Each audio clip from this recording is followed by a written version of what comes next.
Hi guys, जब हम Android world की बात करते हैं ना तो बेस्ट फोन S22 अल्ट्रा आता है। आपके पास अगर पैसा है तो S22 अल्ट्रा जैसी कोई चीज अभी तक मार्केट में नहीं थी। अब चीजें थोड़ी सी चेंज हो गई है। ये है Pixel 7 Pro और ये 85,000 रुपीज का मिल रहा है फिलहाल।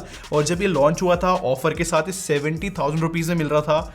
और गाइज ये बहुत क्रेजी एंड्रॉइड फोन है, लेकिन मैंने जब इसको 15 दिन यूज किया ना S22 अल्ट्रा को लाइक रेफरेंस रखते हुए, एक कंपटीशन समझते हुए, तो मेरे पास बहुत सारी नेगेटिव बातें भी है और बहुत सारी पॉजिटिव बातें भी है। तो आज का रिव्यू आपको बहुत हेल्प करने वाला है और आपको एक बड़ा पर्सपेक्टिव मिलेगा एंड्रॉइड वर्ल्ड को लेके। तो स्टार्ट करने से पहले बता दूं, मेरा नाम है संचित, चैनल का नाम है टेक बार। ऐसी वीडियोस में बनाता रहता हूं, आप सब्सक्राइब कर लो, साथ में बेल आइकन जरूर प्रेस कर लेना। सबसे पहली बात, इस फोन की कैमरा बार को देखो। यहाँ पर इतने सारे स्क्रैचेस है कि ऐसी फीलिंग आ रही है कि मैं एक साल से इस फोन को यूज कर रहा हूं भी रफली। बट एक्चुअली में प्रॉब्लम है इस कैमरा बार का शाइनी होना, और ऊपर से मेटेलिक भी है तो ऑब्वियसली स्क्रैचेस बहुत आएंगे। तो मैं आपको रिकमेंड करूंगा कि इस पे केस तो बहुत ज्यादा इंपॉर्टेंट है जो इस बार को भी कवर करके रखे। लेकिन एक बात जो हाईली इंप्रेसिव है इस फोन के बारे में कि इतना लाइट वेट कंफर्टेबल फोन है ना। मतलब मैं इसको S22 अल्ट्रा से कंपेयर करता हूं ना, मुझे ऐसा लग रहा है यार S22 अल्ट्रा कितना ज्यादा हैवी है।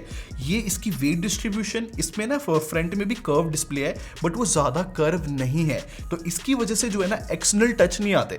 मतलब क्या होता है, जब ज्यादा कर्व डिस्प्ले वाले फोन आते हैं ना तो उन सब में ना अगर आप चैट कर रहे हो तो सडनली कुछ भी टच हो जाता है, तो वो बहुत इरिटेटिंग हो जाता है। Pixel 7 Pro में ये जीरो प्रॉब्लम है, मतलब बिल्कुल एक्सटर्नल टच आते ही नहीं। और प्लस इतना लाइट वेट होना, ऐसा भी नहीं कि इसके अंदर छोटी बैटरी डाली है। 5000 mAh की बैटरी एक फ्लैगशिप फोन में बहुत ज्यादा बड़ी मानी जाती है। उस हिसाब से भाई मेरे हिसाब से कमाल की इंजीनियरिंग करी है। और नो डाउट ये दिखने में फोन सुपर डुपर हिट है। मतलब कि मेरे फ्रेंड्स और फैमिली को ये फोन दिखने में तो बहुत ज्यादा प्रीमियम लगा है। एक मूवमेंट मेरे को याद आया, जो मेरी टेबल है ना वो ग्लास सरफेस की है, तो उसके ऊपर फोन रखा हुआ था और एक खुद स्लिप हो रहा था। तो ग्लास होने की वजह से स्लिपरी होती है भाई कुछ चीजें। खैर ये वैसे अगर आप मतलब चैट वगैरह कर रहे हो तो हाथ में बिल्कुल भी स्लिपरी नहीं है, जैसे कि मैंने बताया कंफर्टेबल बहुत है। और अगर आपको वीडियो हेल्पफुल लग रही है ना तो नीचे लाइक बटन पे जरूर क्लिक करना। एक और बात, गूगल ने इस फोन में इतने ज्यादा अच्छे हैप्टिक्स डाल दिए कि मतलब कोई कंपटीशन है ही नहीं। अगर आप इसकी रिसेंट ऐप में भी जाते हो ना, हर जगह पे हैप्टिक्स मिलेंगे आपको। जब चैट कर रहे हो वहां पर भी अमेजिंग हैप्टिक्स है। मेरे हिसाब से अगर स्मार्टफोन वर्ल्ड की अगर मैं बात करूं ना तो ये फोन बेस्ट हैप्टिक के साथ आता है। और मेरे से किसी ने पूछा था ट्विटर पे कि इस फोन में फिंगरप्रिंट्स के अंदर में कोई प्रॉब्लम तो नहीं है, क्योंकि पिक्सल जो है काफी टाइम से थोड़ी बैड इमेज कैरी करके चल रहा है फिंगरप्रिंट के मामले में। बट ये अच्छा काम करता है, काफी फास्ट एंड रिलायबल है। बट यूज करने के बाद मेरी एक और शिकायत थी कि इस फोन के स्पीकर्स जो है ना इतने अच्छे नहीं है म्यूजिक को लेके। मतलब मैं जब भी कोई गाना चलाता हूँ ना, मतलब मैं बहुत ज्यादा गाने सुनता हूँ, तो बेस मेरे को थोड़ा सा मिसिंग लगा यार। वो मतलब माइंड में था मेरे हर टाइम। साथ में ये भी कहना चाहूंगा, अगर आप कोई इंटरव्यू देख रहे हो, कोई पॉडकास्ट सुन रहे हो, उसकी इसमें ना ये वॉइस बहुत अच्छी तरीके से प्रोसेस करता है। मतलब काफी अच्छे ना ये वोकल प्रोसेस कर पाता है। एक और बात मैं आपको बताता हूँ जिसके बारे में बहुत लोग बात कर रहे हैं कि जितने भी लेटेस्ट पिक्सल फोन आया ना, इनमें अगर आप मोबाइल डाटा यूज करके अगर स्पीड टेस्ट करते हो तो रिजल्ट्स में बहुत कम स्पीड आती है। बट मैं अगर अपने पर्सनल एक्सपीरियंस की बात करूं कि मेरा फोन कनेक्टेड है मेरी कार से और मैं गाने सुन रहा हूं या फिर कोई वीडियो मैंने चलाई है, तो बफरिंग नहीं होती। तो ये भी एक पार्ट है। लेकिन भाई मैंने एक चीज पर्सनली फेस करी है कि नेटवर्क्स काफी टाइम वीक आते हैं। अगर आप किसी अंडरग्राउंड वाले एरिया में जा रहे हो या फिर आप मेट्रो में हो, तो वहां पर मैंने देखा है कि नेटवर्क्स जनरली वीक रहते हैं। और डिस्प्ले एक्सपीरियंस की बात करूं ना गाइस, तो एक चीज मैं आपको बताना चाहूंगा, पिछले 1.5-2 साल से जो भी फोन आ रहे थे ना एमोलेड स्क्रीन के साथ, पता है उन सारे फोन्स में प्रॉब्लम आ रही है बहुत अजीबोगरीब, कि किसी में ग्रीन लाइन आ गई है, किसी में ग्रीन टिंट इशू आ गया है। ये प्रॉब्लम हर एक ब्रांड के अंदर है, चाहे वो एप्पल ही क्यों ना हो। इनफैक्ट सैमसंग में भी देखने को मिली थी। बट इस साल से चीजें जो है ना महंगे वाले फोनों के लिए कंप्लीटली डिफरेंट हो गई है। मैं 3 फोन के नाम लूंगा, Samsung Galaxy S22 ultra, iPhone 14 pro और प्रो मैक्स की बात कर लो, और ये जो पिक्सल 7 प्रो है। ये 3 फोन जो है ना सुपर हिट डिस्प्ले के साथ आते हैं। बिल्कुल एक्सीलेंट व्यूइंग एक्सपीरियंस है यार। मैं सिर्फ कंटेंट की बात नहीं कर रहा कि आप कोई वीडियो देख रहे हो तब बहुत अच्छे कलर्स रहते हैं, नहीं। अगर आप व्हाट्सएप भी चला रहे हो, आप इंस्टाग्राम भी चला रहे हो, वहां पर भी कलर और जो शार्पनेस है ना, वो आपको इन तीनों फोन की डिस्प्ले में पता लगती है कि बहुत फैंटास्टिक है। इन शॉर्ट अपना एक्सपीरियंस में इतना बता सकता हूं, पिक्सल 7 प्रो में बहुत अच्छी डिस्प्ले डली हुई है। मेरे को आउटडोर इंडोर कोई प्रॉब्लम नहीं आई है। और अगर मैं बैटरी एक्सपीरियंस की बात करूं ना गाइस, सीधा मैं आपको फैक्ट्स दिखाना चाहूंगा। इस फोन में 5000 mAh की बैटरी है जो कि 23 वॉट पे चार्ज हो सकती है। और मैंने बहुत अलग अलग तरीके से इसको टेस्ट करा। इसमें ना क्वाड HD रेजोल्यूशन है, बहुत ज्यादा बैटरी खाता है वो, ऐसा मतलब थ्योरेटिकली बोला जाता है। तो मैंने इस फोन को कुछ दिन जो है फुल HD में यूज करा और कुछ दिन क्वाड HD में यूज करा। और अगर मैं आपको स्टैट्स दिखाऊं तो ये ग्राफ देखो, मैं क्वाड HD रेजोल्यूशन के अंदर फोन को यूज कर रहा था और मैंने सुबह 9:55 पे चार्जर से इसको हटाया था, फिर पूरा दिन यूज करा और 12:14 पे मैंने इसको फिर से दोबारा चार्जिंग पे लगाया। फिर इसके बाद मैंने जो है ना रेजोल्यूशन कम कर दिया, फुल HD कर दिया। फिर सुबह 9:54 पे मैंने चार्जर पे हटाया और फिर रात को मुझे दोबारा 11:55 4 पे चार्जिंग पे लगाना पड़ा। तो यहाँ से आप इतना समझ सकते हो कि इसका बैटरी बैकअप सच में बहुत अच्छा है और रेजोल्यूशन इतना मैटर नहीं किया। ऑप्टिमाइजेशन बहुत सही है इसकी, चाहे आप क्वाड एचडी पे चलाओ या फिर एचडी पे, दोनों पे बहुत अच्छा बैटरी बैकअप ये दे रहा है। एक और चीज मेरे साथ हुई है, मैंने इसमें ना ऑलवेज ऑन डिस्प्ले ऑन करके छोड़ दी थी पूरी रात, 7% बैटरी खत्म हो गई रात में। ऐसा नहीं होना चाहिए। जैसे मैंने ऑलवेज ऑन डिस्प्ले को ऑफ कर दिया तो सिर्फ 3% बैटरी लॉस हुआ है।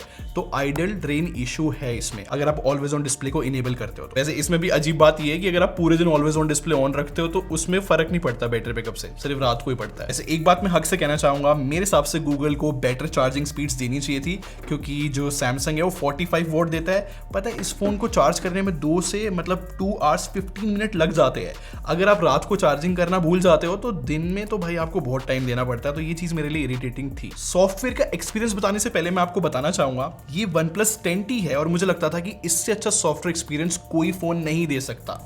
बट Pixel 7 Pro ने मुझे गलत प्रूफ करा है, क्योंकि एक्चुअली में ये अमेजिंग सॉफ्टवेयर एक्सपीरियंस दे रहा है। पहली बात, इसका सॉफ्टवेयर अपडेट डिपार्टमेंट एकदम सॉर्टेड है, सब कुछ लेटेस्ट मिल जाता है। लेकिन आज है ना मैं एकदम बेसिक चीजों के बारे में बात करना चाहूंगा, जैसे कि एक एनिमेशन देखना, कोई ऐप ओपन हो रही है या फिर आप रीसेंट एप्स में जाके दूसरी एप्स में अगर स्विच करते हो, ये जो बेसिक चीजें है ना, ये फोन इतनी ज्यादा अमेजिंग लेवल पे करता है। और वो जो स्मूथनेस है, मैं सच बता रहा हूँ, मैं एडमायर कर पा रहा था चीजें। इन चीजों को देख के मैं सिंपली बोलूंगा ये बेस्ट एंड्रॉइड एक्सपीरियंस प्रोवाइड कर रहा है। लेकिन जब आप फीचर्स इसके देखते हो ना, वो बहुत ज्यादा अमेजिंग एक्सपीरियंस है। जैसे कि एक बार है ना मैं गाड़ी में बैठा हुआ था और मैं रेड लाइट पे था, फिर रेड लाइट खुलने वाली थी, टाइमर होता है ना, तो मुझे देखा कि मेरे को टाइपिंग करने एक मैसेज आया हुआ है। तो यहाँ पर असिस्टेंट वॉइस टाइपिंग का एक फीचर है, मैंने उसमें ना इंग्लिश में बोला कुछ भी लिखने के लिए, और उसने एक्यूरेट तरीके से टाइप किया और मैंने मैसेज भेज दिया। बहुत अल्टीमेट फीचर लगा मुझे। एक और फीचर है फोटो अनब्लर, और इसने मेरी बड़ी हेल्प करी है। मैंने अपनी पुरानी फोटोज जो भी शार्प नहीं थी या फिर थोड़ी सी ब्लर आ रखी थी, मैंने सारी फिक्स कर ली है। मुझे तो इसने बहुत हेल्प करी। तो ये जो 2 फीचर है मेरे फेवरेट है, मैंने एक्चुअली में यूज करे, और तो लिस्ट तो बहुत बड़ी है फीचर्स की। वैसे एक और बहुत इंटरेस्टिंग बात याद आई, इस फोन में ना 12 GB रैम और 128 GB स्टोरेज का ही ऑप्शन मिलता है। और है ना मेरा बार बार फोन भरे जा रहा था, हम फोटोज बहुत खींच रहे थे, वीडियोज बहुत बना रहे थे टेस्टिंग के लिए पूरी टीम। तो 2 बार ऐसा हुआ कि मुझे पूरा डाटा कॉपी करके कंप्यूटर में रखना पड़ा। बट इसमें भी एक सुपर इंटरेस्टिंग बात बताता हूँ, जो सैमसंग फोन होते हैं ना, अगर आप उनको 80% तक फुल कर देते हो उसकी स्टोरेज, तो ये लैग करने लगते हैं। सच बता रहा हूँ, बहुत इरिटेटिंग पार्ट हो जाता है। किसी भी एंड्रॉइड फोन की मैं बता सकता हूँ कि उनको 80% स्टोरेज भर दोगे तो वो बहुत लैग करते हैं। सरप्राइजिंगली पिक्सल फोन्स 80% स्टोरेज भरने के बाद भी एकदम स्मूथ चल रहे थे, इसलिए मैंने इसको बेस्ट सॉफ्टवेयर एक्सपीरियंस बोल दिया था। बट पता है प्रॉब्लम क्या है एंड्रॉइड फोन्स की, कि इनमें बग्स होते ही होते हैं।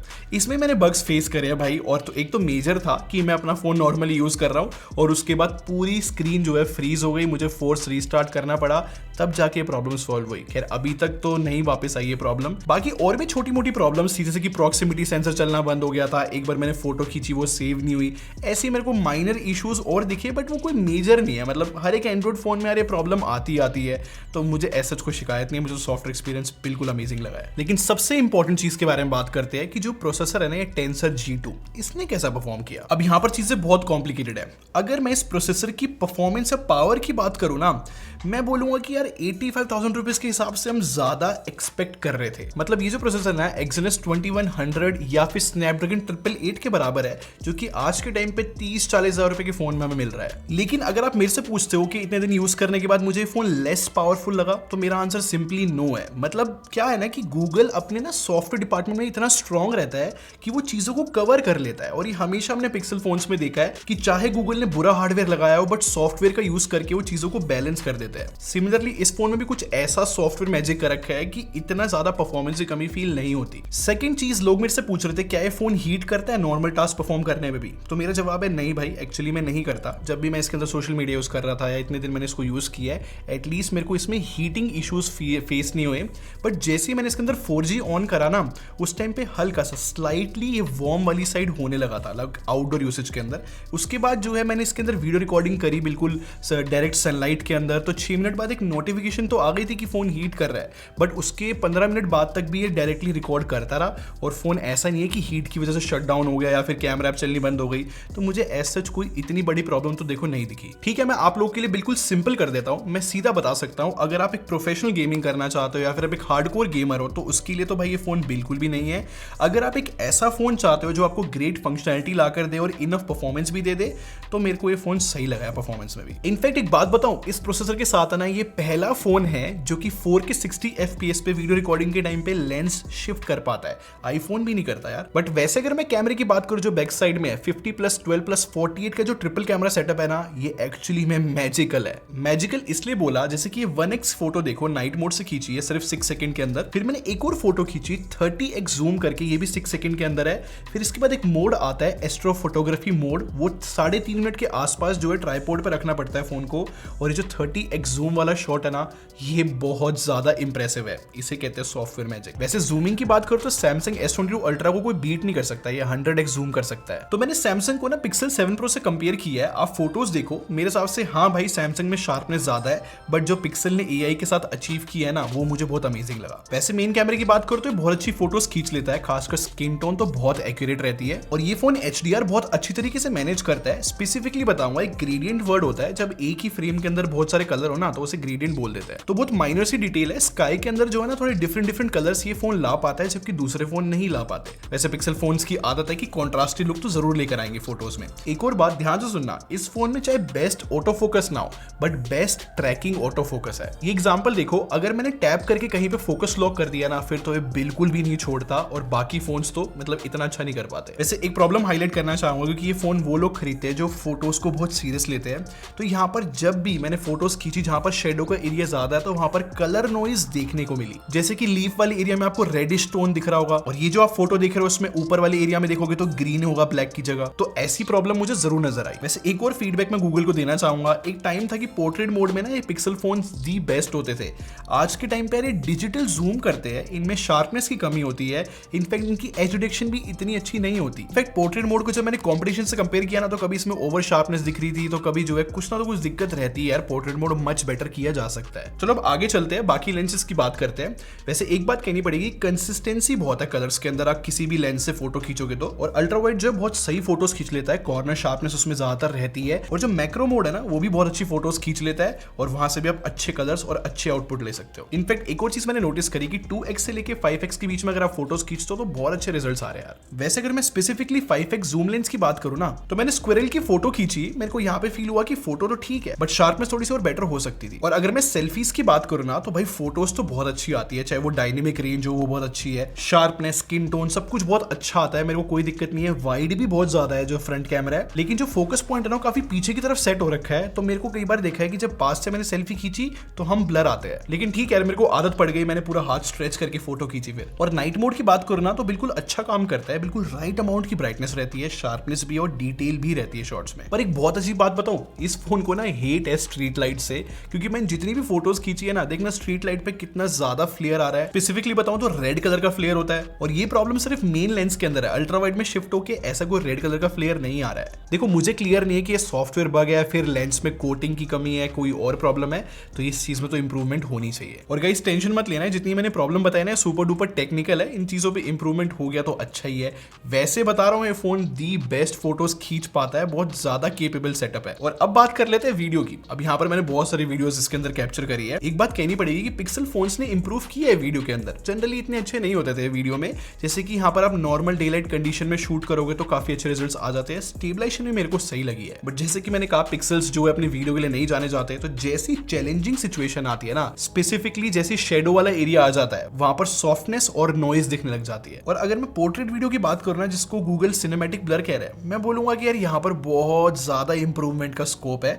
एज डिटेक्शन जो है इतनी अच्छी नहीं रहती, और आई विश फ्रंट में भी पोर्ट्रेट वीडियो का सपोर्ट आया यार। तो मतलब आप पॉइंट समझ गए हो ना, फोटोज में तो बहुत सही है, वीडियोज में इंप्रूवमेंट का स्कोप है। अगर मैं कंक्लूजन की बात करूँ ना कि पिक्सल 7 प्रो एग्जैक्टली में कैसा फोन है, तो सिंपली आपको मैं बोलना चाहूंगा 85,000 रुपीज में it's very hard to recommend, मतलब नहीं कर पाएगा ये फुलफिल 85,000 रुपीज का प्राइस टैग, क्योंकि 87,000 रुपीज में S22 अल्ट्रा जैसा फोन ऑलरेडी मार्केट में अवेलेबल है। तो मेरी फर्स्ट रिकमेंडेशन S22 अल्ट्रा ही रहेगी। मैं एक बात बता सकता हूं कि अगर पिक्सल 7 प्रो 70,000 रुपीज के प्राइस सेगमेंट में जाता है तब तो मैं बोलूंगा ये बहुत एक्सीलेंट फोन है। आप 100% फिर तो पिक्सल 7 प्रो खरीद लेना। और ये बात मैंने इसलिए बोली क्योंकि गूगल पहले अपने फोन को बहुत एक्सपेंसिव लॉन्च करता है, फिर कुछ टाइम बाद बहुत ज्यादा उनका प्राइस ड्रॉप हो जाता है, तो ये भी एक मेजर इशू रहा है लोगों के बीच। और एक लास्ट बात हाईलाइट करना चाहूंगा कि गूगल के जो है इतने सर्विस सेंटर अवेलेबल नहीं है इंडिया के अंदर, तो वो भी अकॉर्डिंगली आपको देखना पड़ेगा अगर आप पिक्सल फोन खरीद रहे हो तो।